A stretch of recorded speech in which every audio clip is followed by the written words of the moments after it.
I'm sure by now you have heard all the accolades that this 2026 Tesla Model Y Juniper has received.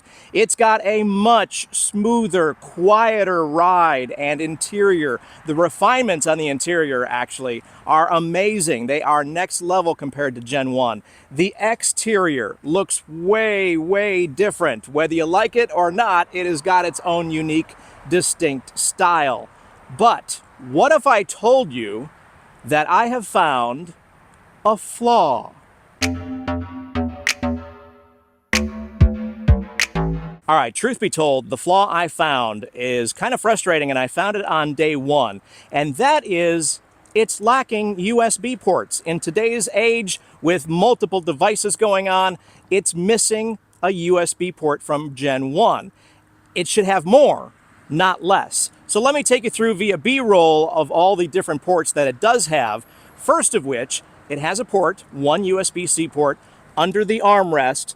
It's right there on the back wall. If you haven't found it already, there's just one there, and this is what it looks like. Then, of course, you've got two USB-C ports in the back seat area, just under the screen and under the AC vents, which is good for the back passengers, each getting one USB port. Is that enough? I'm not sure. We'll talk about that in a second. Hey, don't forget to hit the like button on this video and subscribe to the channel. It means the world to me and takes seconds out of your day. Okay. And finally, it's got the old school USB in the glove compartment, of which that's the only data transmitting port in the entire car. The other ones that I mentioned, the USB-Cs, are for charging only. This is the place that the Sentry Mode stick is and should be when you take delivery. A couple other ports you should know about in terms of getting power, and those are the 12 volts, even though the car is 16 volt. I guess it's powered down somehow, but there are two 12 volt ports, which I'm showing you right now. One in the center console in the front, which is where you can plug some accessories, and the other is in the rear, on the left side if you're looking at it. I'll show that to you right now, and that's where you can plug in some higher power things like refrigerators and stuff like that. So you might be asking yourself, why do I even need more USB ports? I think it has enough for my needs. I'm only one person. I don't carry a lot of people around. Fair enough. I get that argument. However, when it does come into play is when you go on a road trip and you've got, say, 4 people, 2 of which are kids, and everybody's got like multiple devices, 2 phones. My wife has a work phone and a personal phone, and my kids have iPads and phones, and you've got all these devices coming on board, and all of a sudden, 3 hours into the trip, they've been gaming. Dad, I'm out of power. That's really when this is needed. And whether you choose to get one of these devices I'm about to tell you about, or all of them, it's definitely going to up your USB game. My solution here in the back seat is because I have a MagBak installed on the top left corner of the screen there, and that's what I use on a daily basis to charge my iPhone. That is wired all the way down the center console to this location right here. And because of that, I would have lost a USB-C port back here. These are the 2 stock USB-C ports. And because of that, I've installed this Jowua hub, and that allows me to retain or receive back a USB-C port here, and then the stock USB-C port here as well. Plus, it adds a USB-A port. And this little Jowua hub is literally stuck on with 3M adhesive right here. You can see the little layer right there. That's what it's stuck on, and it has been awesome. So not only did I upgrade my ports, I didn't lose any ports. So that's my solution here in the back seat, because it only comes with 2 USB-C ports. Okay, these are the 3 solutions that are going to fix the flaw that I have found of the lack of USB ports in the Tesla Model Y Juniper. You can choose to get all 3 of these things, or just 1 or 2, or whatever suits your needs. But these 2 are from EVBase. So we'll open those, and I'll show you what those are for. And then, of course, I have had them as a longtime sponsor on the program. MagBak wireless charger, which is already installed on the car, but I just wanted to show you that this, on a daily basis, this is what charges my phone. I hop in the car, immediately put it right there on the MagBak, and I know it's going to get some juice no matter how long my drive is. So first of all, this from EVBase is a USB glove box docking, and so I will show that to you installed in a minute. But basically, it's a hub for the USB-A port in your glove box. And what makes this a little different is it can handle data. There's a little USB window. That's kind of cool. So that's what's, this can handle data and upgrades your glove box USB-A port, the single port there, and gives you 3. And that's probably the data and a USB-C. So actually you get 4. I'm not sure how much you're going to need that, but hey, let's say you want to put your Sentry mode stick in here, and then you want to have a music stick of all your music, or you want to have lock sounds on another stick. Definitely the way to go for the glove box solution. So this is from EVBase. We'll throw this in the glove box. I'll show that to you. Next up, you can see this is a center console hub, and it includes a Lightning as well as a USB-C retractable cord. It's already built in, so you don't have to remember to have cords in your car at all. And it also has a nice lighting feature. So that's pretty cool. So this is going to be open for the first time right here on camera. Full power, 27 watts, if I recall. Let me see here. Yep, 27 watt fast charging right there, which is on the A, C. It's on all of them, it looks like. So that's pretty cool. Not only does it have the retractable cables built in, but it also has a USB-C and a USB-A port if you want to bring your own cables. So let's take a look at this. It's got a little manual, and wow. So this is big, probably due to the retractable cables. I hear that it can go all the way to the back seat. So there you can see the Lightning cable and the USB-C cable. And if you're like our family, you're in that weird transition phase where some of our devices are still Lightning and some of our devices have transitioned over to USB-C. So this is kind of cool that it's all built in and you don't have to remember to bring it with you.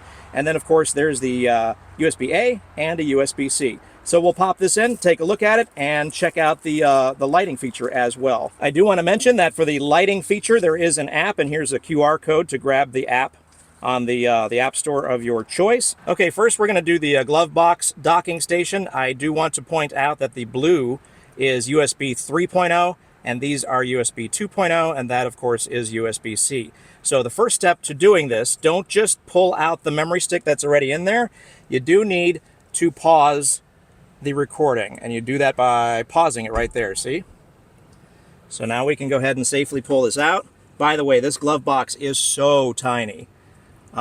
Really hard to get my hand in there. So we're going to go ahead and give this the 3 port, so it has the fastest data. And how does this stick in? So that just sticks in, and yeah, okay. So if anything, this might make my life a little easier sticking this back in, because I can kind of hold on to the Tesla USB stick and kind of just put it back into place. So we're going to go ahead and do that. Hard to do this with camera work though. There we go. We see a blue light. And it just sticks on that back wall, which is really, really nice. It doesn't take up a lot of space, but let's be honest, there's not a lot of space here to be used anyway. And so let's check the screen real quick. Yes, it is in fact recording. So it definitely, oh my, I have a visitor. That's interesting. So I might want to close my doors and stuff. I'm not sure what I should do right now. Okay, he left. But boy, that snuck up on me pretty quick. Yikes. Yeah. All right, so there is our glove box USB port. It's in there. We've got the light, which is good. And we can add more things if we want. Like I said, your own music library. If you want to add, you know, lock sounds. By the way, I love my lock sound and lock sound, so I have it on USB. Will it play it? I don't think it'll play it. But anyway, it's Knight Rider's kit, and it goes, it's really cool. All right, next up, let's do this upgrade, which is probably the one most people are going to go for. Okay, so basically this twists into place. I'm going to go ahead and pull off the plastic here, which is going to be very satisfying. Look at that. It looks pretty nice. Piano black, but I think it's designed for, you know, the lighting feature. So basically this twists into place. So you put it in at a diagonal like this. You can see there are 2 areas. These little lips are going to go right into the rail of this area and then slide it into place. And that's it. It's in place. The next thing you got to do is you got to plug it in. with the 12 volt, which is down below here. The door was already open, so I'm going to go ahead and plug that in. You can't see the lighting feature, but we're getting like a rainbow kind of thing here, which is really cool. So it adds a nice accent. I'm going to try to match this light to my built-in accent light on the car, which is pretty cool. And then now we've got these retractable. That's Lightning, and this is USB-C. And you don't have to remember to bring these cables, which is fantastic. So you pull lightly again, and it'll retract back into its place and into the spot. And same thing for the, whoa, it's really fast actually. Same thing with that one. Now, to answer your question, and I've already thought of this, what happens when you don't have any more Lightning devices, which is going to happen at some point? They do, not EVBase, but I saw on Amazon, you can get a little adapter that plugs into the Lightning and gives you a USB-C, and it looks like there will be room here for that to fit. Either way, it will fit like that probably, so it's not the most terrible thing. So that's pretty cool. I like the lighting feature. By the way, what happens when you close this? There you go. Look at that. And we'll close this one too. Looks pretty pretty OEM. I like it. I think I have it in backwards. I think it's supposed to go the other way. Maybe. Yes, I did. So if you were screaming at your screen, I did have it in backwards because this needs to go up and over the cup holder there. So that's plugged in. So now take a look at it. Nice. That looks pretty cool. Hey, so you can download the app that is on the QR code if you want, but I found that this is a pretty close match, at least for the green that I'm using, for the rest of my interior ambient lighting. And you can choose all kinds of different choices right here. There's a middle button. Check this out. So, I mean, there's all kinds of different solid colors. Green, blue, yellow, turquoise, purple. I think that's like a white or gray. Then you got like a moving rainbow. That one's even more moving. This is actually pretty close to what's on camera too. That's actually impressive. Usually LEDs don't look like that. So lots of choices just by kind of toggling this middle button, and you don't really necessarily need the app if you don't want to. I wonder if they have like a kit, you know, a red light going back and forth. That looked like it would turn it off actually. Oh, that's more like police, or it's all kinds of different colors. So anyway, play around with it. You got lots of choices there with that middle button, and it's got a lot of cool features. I like it. I wanted to play the lock sound I have for you. It's pretty cool. Let's see if it'll do it. Love it. If you're a Knight Rider fan, that is like the coolest thing ever. Every time you leave your car, it's freaking amazing. My kids are like, I don't get it. So there you go. In my opinion, the Tesla Model Y Juniper has at least one USB port too few. And these solutions, if you use them all, definitely takes care of all of your needs. But even if you get just one of them, I think it's going to up your USB game. All of the links are down in the description, of course. Check those out if you want to get one of these things and take care of your USB flaw. Like, subscribe, hit the bell, all that fun stuff. Thank you so much for watching again, and I'll see you next time.